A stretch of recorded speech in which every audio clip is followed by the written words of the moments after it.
Good morning बच्चों। हम लोग हिंदी में भारतीय संस्कृति पाठ पढ़ रहे थे जो कि डॉक्टर राजेंद्र प्रसाद द्वारा लिखा गया है। और पिछली कक्षा में हम लोगों ने इसके कुछ गद्यांश पढ़ लिए थे, उसकी व्याख्या भी पढ़ी थी हम लोगों ने। आज हम लोग इसी पाठ को आगे बढ़ाते हुए नेक्स्ट गद्यांश पढ़ेंगे और उसकी व्याख्या भी समझेंगे। तो चलिए स्टार्ट करते हैं बच्चों। आज हम इस निर्मल युद्ध शुद्ध शीतल और स्वस्थ अमृत की तलाश में हैं और हमारी इच्छा अभिलाषा और प्रयत्न ये है कि वह इन सभी अलग अलग बहती हुई नदियों में अभी भी उसी तरह बहता रहे और इनको वह अमर तत्व देता रहे जो ज़माने के हज़ारों थपेड़ों को बर्दाश्त करता हुआ भी आज हमारे अस्तित्व को कायम रखे हुए है और रखेगा। जैसे कि हमारे कवि इकबाल कह गए हैं, बाकी मगर है अब तक नामो निशान हमारा, कुछ बात है कि हस्ती मिटती नहीं हमारी, सदियों रहा है दुश्मन दौरे ज़मां हमारा। बच्चों, इस गद्यांश में कुछ कठिन शब्द हैं जैसे कि निर्मल, जिसका अर्थ है स्वच्छ, अभिलाषा का अर्थ है इच्छा, थपेड़ों का अर्थ है धक्कों या चपत, बर्दाश्त का अर्थ है सहनशीलता या सहना, अस्तित्व का अर्थ है सत्ता विद्यमान होना और कायम का अर्थ है बच्चों स्थिर। चलिए अब इसकी व्याख्या देखते हैं कि इसमें डॉक्टर राजेंद्र प्रसाद क्या कह रहे हैं। तो डॉक्टर राजेंद्र प्रसाद कहते हैं कि भारतीय संस्कृति के विशाल सागर में आकर गिरने वाली जाति धर्म भाषा आदि नदियों में एकता का जल अमृत की तरह बह रहा है। कहने का तात्पर्य ये है कि हमारी जो भारतीय संस्कृति है ये अनेकता में एकता की भाव रखती है, जिसमें अनेक धर्म हैं, अनेक जाति हैं और अनेक भाषा बोलने वाले लोग रहते हैं जो एक नदी के रूप में बहते रहते हैं और भारतीय संस्कृति के विशाल सागर में आकर के मिल जाते हैं। परंतु आज यह जल राजनीतिक स्वार्थ, आतंकवाद, धार्मिक कट्टरता आदि के कारणवश मैला होता जा रहा है। लेकिन हमारी ये जो भारतीय संस्कृति है यहाँ पर कुछ ऐसे तत्व आ गए हैं जो कि इसे मैला कर रहे हैं, जैसे राजनीतिक स्वार्थ, यानी कि जो नेता लोग हैं वो अपने स्वार्थ के कारण इसको मैला कर रहे हैं। आतंकवाद जो फैल गया है उसके कारण हमारी भारतीय संस्कृति पे धब्बे लग रहे हैं। धार्मिक कट्टरता और जो हमारे लोग विभिन्न धर्मों के रहते हैं उनके अंदर अपने धर्म के प्रति इतनी कट्टरता विद्यमान हो गई है अपने मन में कि वे हमारी भारतीय संस्कृति को मैला करते जा रहे हैं। हमें आज भी उस अमृत तत्व की तलाश है जो प्राचीन समय में विद्यमान था, यानी जो हमारे भारतीय संस्कृति में बहुत पहले समय से था, उसको हम लोग खोज रहे हैं, जिसने भारतीय संस्कृति को स्थिरता प्रदान की थी और जिस कारण वो आज भी हमारी भारतीय संस्कृति स्थिर है। लेखक कहते हैं बच्चों कि हमारी ये इच्छा है कि सभी लोगों में प्रेम और राष्ट्रीयता की भावना का संचार हो। यह तभी संभव है जब विभिन्न विचारधाराओं के रूप में इन नदियों में सदैव यह अमृत के समान जल प्रवाहित होता रहे। यानी हमारे जो लेखक हैं वो ये कह रहे हैं कि उनकी केवल यही इच्छा है कि लोगों के मन में प्रेम और राष्ट्रीयता की भावना बहती रहे लेकिन ये तभी संभव है बच्चों जब विभिन्न विचारों के जो लोग हैं उनके अंदर जो विभिन्न विचार उत्पन्न हो रहे हैं, जैसे कि विभिन्न नदियां बहती हैं उसी तरीके से उनके मन में विभिन्न विचार उत्पन्न हो रहे हैं। वे सदैव यह अमृत के समान एक जल प्रवाहित होता रहे और उनके मन में यही अमृत भावना, यानी कि जो राष्ट्रीयता की भावना, प्रेम की भावना जो हमेशा अमृत की तरह विद्यमान रहे या प्रवाहित होती रहे। राष्ट्र भावना एवं प्रेम का विशाल रूप ही सनातन धर्म है और हमारे जो भारतवर्ष है, हमारी जो भारतीय संस्कृति है, उसमें राष्ट्र भावना और प्रेम का विशाल रूप ही यहाँ पे सनातन धर्म को बताता है। भारतीय संस्कृति में विभिन्नता में एकता एक ऐसा अमृत तत्व है जो आज भी कायम है। आपको पता है बच्चों कि हमारे देश में विभिन्न प्रकार की जातियाँ हैं, विभिन्न धर्मों के लोग हैं, लेकिन कितनी सारी यहाँ पे अनेकताएं हैं, लेकिन उसके बावजूद हमारे देश में सब एक हैं, यानी भारतीय हैं। यानी हमारे जो भारतीय संस्कृति की जो अमृत तत्व है, जो अनेकता में एकता, वो आज भी कायम है। कवि इकबाल ने भी बच्चों इसी को साबित करने के लिए एक बात कही है कि भारतीय संस्कृति पर न जाने कितनी बार बाहरी आक्रमण किए गए हैं और अनेक बार यह आक्रमणकारियों की धर्मांधता का शिकार भी हुई है। इकबाल ये कहना चाह रहे हैं बच्चों कि हमारी भारतीय संस्कृति जो है, बहुत ज़माने से, बहुत पहले से ही कई लोगों ने उस पर आक्रमण किए हैं और कई लोगों ने अपने धर्मों में अंधा होकर के इसके ऊपर अत्याचार भी किए हैं, शिकार भी इसका किया है, बहुत तोड़फोड़ की है। किंतु यहाँ एक ऐसा तत्व विद्यमान है, उसके बावजूद इतनी तबाही करने के बाद, शिकार करने के बाद भी हमारे देश में ऐसा तत्व विद्यमान है जिसके बल पर बच्चों भारतीय संस्कृति का अस्तित्व आज भी ज्यों का त्यों बना हुआ है और आगे भी बना रहेगा। यानी कि उसको बिल्कुल भी नुकसान नहीं हुआ है। भारतीय संस्कृति को हमारे चाहे वो बाहर से कितने भी लोग क्यों ना आए, क्यों, उन्होंने जिस तरीके से अपने शब्दों में कहा है कि बाकी मगर है अब तक नामो निशान हमारा, कुछ बात है कि हस्ती मिटती नहीं हमारी, सदियों रहा है दुश्मन दौरे ज़मां हमारा। यानी सदियों से हमारा ये जो ज़माना है वो दुश्मन रहा है, फिर भी हमारी जो हस्ती है, यानी भारतीय संस्कृति की जो हस्ती है, वो नहीं मिट सकती और हमारा जो नामो निशान है कभी नहीं मिट सकता है। तो ये तो था बच्चों गद्यांश की व्याख्या। अब बच्चों देखेंगे अगला गद्यांश क्या है। तो यह एक नैतिक और आध्यात्मिक स्रोत है जो अनंत काल से प्रत्यक्ष या अप्रत्यक्ष रूप से संपूर्ण देश में बहता रहा है और कभी कभी मूर्त रूप होकर हमारे सामने आता रहा है। ये हमारा सौभाग्य रहा है कि हमने ऐसे ही मूर्त रूप को अपने बीच चलते फिरते, हंसते रोते भी देखा है और जिसने अमृतत्व की याद दिलाकर हमारी सूखी हड्डियों में नई मज्जा डाल हमारे मृतप्राय शरीर में नए प्राण फूके और मुरझाए हुए दिलों को फिर खिला दिया। वह अमृतत्व सत्य और अहिंसा का है जो केवल इसी देश के लिए नहीं, आज मानव मात्र के जीवन के लिए अत्यंत आवश्यक हो गया है। तो इस गद्यांश में बच्चों देखिए कुछ ऐसे कठिन शब्द हैं जैसे नैतिक, जिसका अर्थ है नीति और चरित्र संबंधी, आध्यात्मिक का अर्थ है आत्मा से संबंधित, प्रत्यक्ष का मतलब होता है स्पष्ट, मूर्त का अर्थ होता है साकार, अमृतत्व का अर्थ होता है अमर होना, मज्जा का अर्थ होता है चर्बी, मृतप्राय का अर्थ होता है लगभग मरासा, मुरझाए हुए का अर्थ होता है उदास हुए। तो अब देखेंगे बच्चों इस गद्यांश में जो हमारे लेखक हैं वो क्या कह रहे हैं। लेखक कहते हैं बच्चों कि भारतीय संस्कृति में विद्यमान अमृत तत्व का स्रोत नैतिक और आध्यात्मिक है जो अनंत काल से ही प्रत्यक्ष और अप्रत्यक्ष रूप से समस्त देश में प्रवाहित होता चला आ रहा है। यानी ये कह रहे हैं कि हमारे देश में, हमारी भारतीय संस्कृति में अमृत तत्व है नैतिक और आध्यात्मिकता का, जो बहुत पहले ज़माने से, चाहे वो प्रत्यक्ष रूप से हो या फिर अप्रत्यक्ष रूप से, हमारे देश में विद्यमान है और प्रवाहित होती आ रही है। ये कभी कभी प्रत्यक्ष रूप से किसी न किसी महान पुरुष के रूप में भी जन्म लेता है और ये जो अमृत तत्व है यानी नैतिक और आध्यात्मिक का जो तत्व है, ये कैसे लेता है हमारे बीच में कैसे आता है, एक महान पुरुष के जन्म के रूप में आता है। ये हम भारतीयों का सौभाग्य है कि हमने अपने बीच चलते फिरते, हंसते रोते हुए महात्मा गांधी के रूप में महात्मा गांधी के रूप को प्रत्यक्ष रूप में देखा है।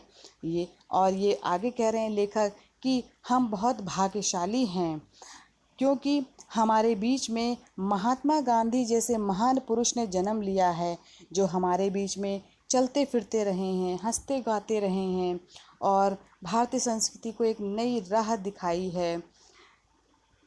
महात्मा गांधी ने इस संस्कृति को अमृता प्रदान की है। इनके माध्यम से ही भारत को उनकी अमृता का पाठ पुनः पढ़ाया गया है।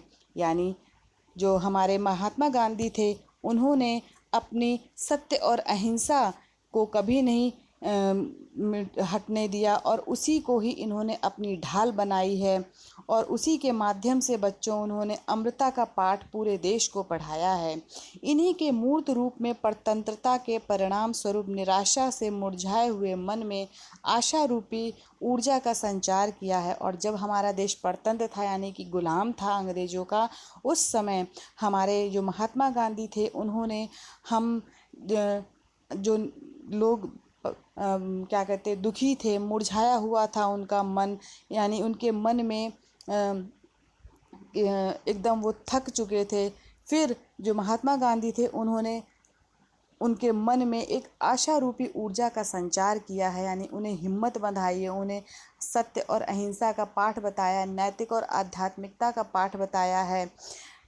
हमारी सूख चुकी हड्डियों को अमृत तत्व की स्मृति दिलाकर उसमें नई मज्जा प्रदान की है। यानी जो महात्मा गांधी थे, हमारी हड्डियां जो हैं पूरी तरीके से कमज़ोर हो चुकी थी, सूख चुकी थी, और उन महात्मा गांधी ने अमृत तत्व की याद दिलाई है और उसमें नई जान प्रदान की है हमारे अंदर।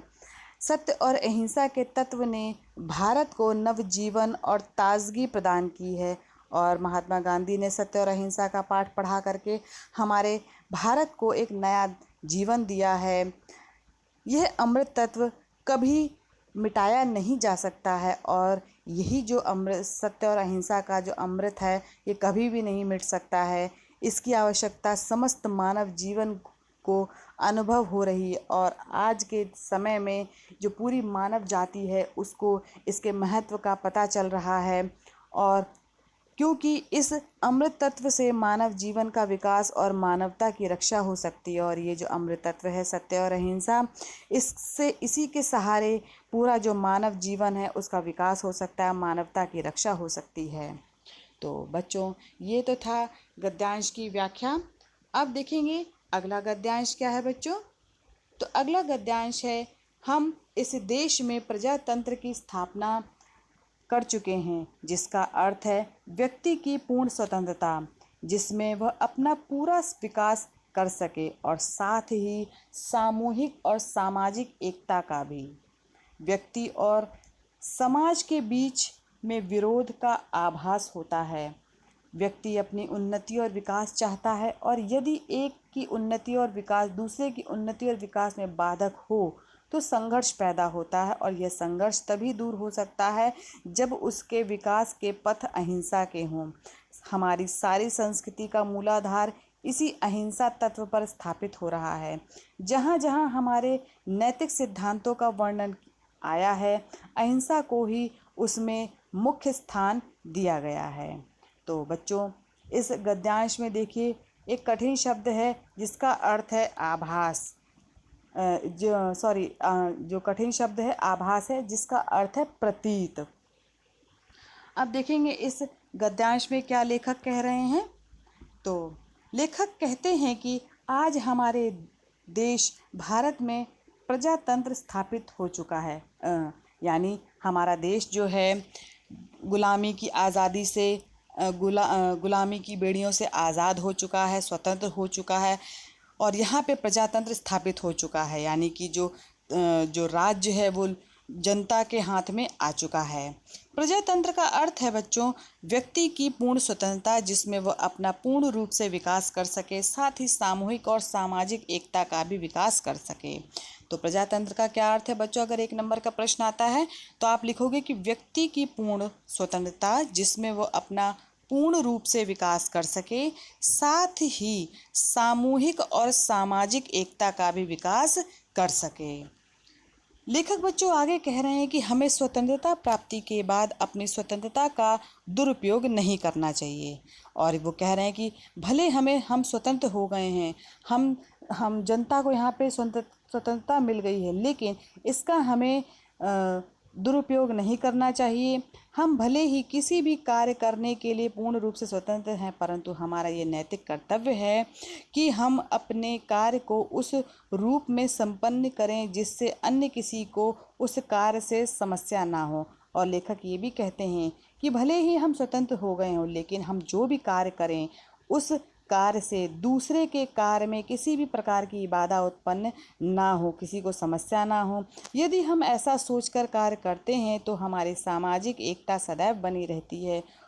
क्यों हम सामाजिक रूप से एक रहते हैं, क्यों हम किसी को नुकसान नहीं पहुंचाना चाहते हैं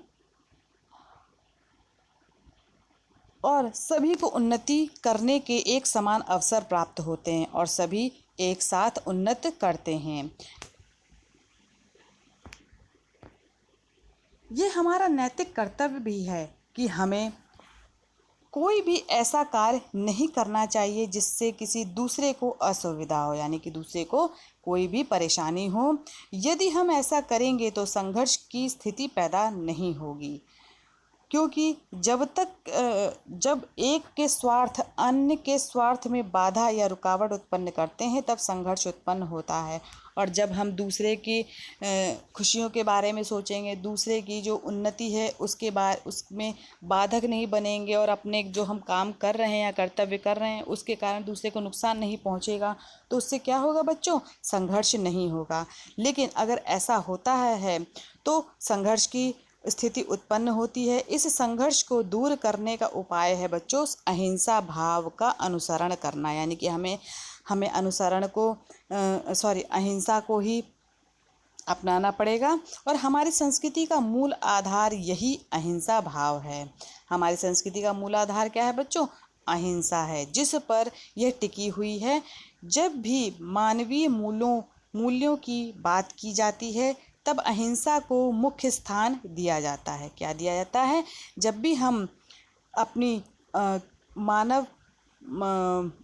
मानव के विकास की बात करते हैं तो हम अहिंसा को ही अपनाते हैं, उसी को ही मुख्य स्थान देते हैं।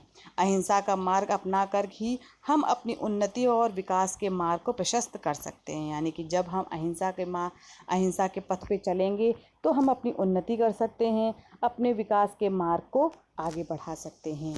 तो ये तो था बच्चों गद्यांश की व्याख्या। अब देखेंगे अगला गद्यांश क्या है।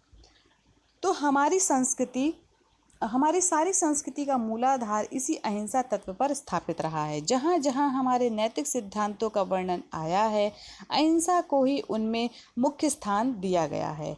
अहिंसा का दूसरा नाम या दूसरा रूप त्याग है और अहिंसा का दूसरा रूप या दूसरा नाम स्वार्थ है। हिंसा का दूसरा रूप या दूसरा नाम स्वार्थ है, जो प्रायः भोग के रूप में हमारे सामने आता है। पर हमारी सभ्यता ने तो भोग भी त्याग ही से निकाला है और भोग भी त्याग में ही पाया है। श्रुति कहती है तेन त्यक्केन भुज्जिथा। इसी के द्वारा हम व्यक्ति के बीच का विरोध, व्यक्ति और समाज के बीच का विरोध, समाज और समाज के बीच का विरोध, देश और देश के बीच के विरोध को मिटाना चाहते हैं। हमारी सारी नैतिक चेतना इसी तत्व से ओतप्रोत है। तो बच्चों इस गद्यांश में देखिए कठिन शब्द हैं। भोग का अर्थ होता है बच्चों सांसारिक वस्तुओं का उपयोग, और मूलाधार का अर्थ है मुख्य आधार। श्रुति का अर्थ है वेद यानी उपनिषद, और अहिंसा का अर्थ है हिंसा ना करना। तो अब देखेंगे बच्चों इसकी व्याख्या क्या है। लेखक कहते हैं बच्चों कि अहिंसा तत्व हमारी भारतीय सभ्यता और संस्कृति का मूल तत्व है, यानी कि हमारी जो भारतीय संस्कृति है, हमारी जो भारतीय सभ्यता है, उसका जो मूल आधार है वो है अहिंसा। जहाँ कहीं भी हमारे ग्रंथों में नैतिक सिद्धांतों की चर्चा की गई है, यानी कि जब भी जहाँ जहाँ हमारे देश में यानी हमारे जो नैतिक ग्रंथ हैं उसमें जो सिद्धांत बताए गए हैं वहाँ मन, वचन और कर्म में अहिंसा का उल्लेख किया गया है। यानी कि सबसे ज़्यादा जो मुख्य बताया गया है वो अहिंसा को ही बताया गया है। लेखक के अनुसार अहिंसा त्याग है। क्या है? अहिंसा त्याग है। त्याग करना ही अहिंसा, और दूसरे अर्थ में अहिंसा ही त्याग है। यानी लेखक कह रहे हैं कि जब कोई व्यक्ति त्याग करता है तो वो अहिंसा करता है। यानी जब त्याग है तो अहिंसा है, और जब अहिंसा है तो त्याग है। अहिंसा और त्याग एक दूसरे के पूरक हैं। ठीक इसी प्रकार हिंसा का अन्य नाम व रूप स्वार्थ है, और इसके उल्टा अगर कहें तो जो हिंसा है उसका दूसरा नाम है स्वार्थ है। हिंसा ही स्वार्थ है, और स्वार्थ का पर्याय हिंसा है। यानी जहाँ पे हिंसा होगी वहाँ पे स्वार्थ होगा। जब मनुष्य स्वार्थ के कारण किसी अन्य को हानि पहुँचाता है तब हिंसा का जन्म होता है। और जब भी कोई मनुष्य किसी को नुकसान पहुंचा रहा है तो नुकसान तभी पहुंचाएगा जब उसका स्वार्थ होगा। ठीक है बच्चों, तो ऐसी स्थिति में बच्चों हिंसा का जन्म होता है। भारतीय संस्कृति में त्याग और भोग का समन्वय है। यानी कि जहाँ पे त्याग होगा वहाँ भोग होगा। जब तक मनुष्य किसी वस्तु का त्याग नहीं करेगा तब तक दूसरा उसका उपभोग नहीं कर सकता। यानी कि जब एक व्यक्ति उसका त्याग करेगा तब दूसरा व्यक्ति उसको यूज़ करेगा, यानी कि उपभोग करेगा। अर्थात त्याग से ही भोग की प्राप्ति होती है। यानी कि जब एक त्याग करेगा तो दूसरा उसका भोग करेगा। भारतीय दर्शन के अनुसार बच्चों की भोग की उत्पत्ति त्याग से हुई है। कैसे हुई है? त्याग से हुई। त्याग भी भोग में ही पाया जाता है। उपनिषद में भी कहा गया है बच्चों कि संसार का भोग त्याग की भावना से करो। यानी कि जब भी आप संसार को भोग रहे हैं, संसार से ले रहे हैं, संसार को प्रयोग में ले रहे हैं, तो कैसे आपको यूज़ करना है? उसको त्याग की भावना के साथ ही उसको यूज़ करना है। एक समाज का दूसरे समाज से तथा एक देश का दूसरे देश से संघर्ष होने के पीछे का कारण भी भोग है। और जब एक समाज दूसरे समाज का त्याग कर मतलब उस संघर्ष करता है, यानी वो आपस में संघर्ष होता है, या फिर एक देश दूसरे देश से संघर्ष करता है और संघर्ष में यानी कंपटीशन करता है, तो ऐसी स्थिति में भी बच्चों भोग ही रहता है। यदि हम त्याग की भावना रखते हैं तो इस संघर्ष को समाप्त कर सकते हैं। यानी कि जब भी हम अपने मन में त्याग की भावना रखेंगे तो संघर्ष अपने आप ही समाप्त हो जाएगा।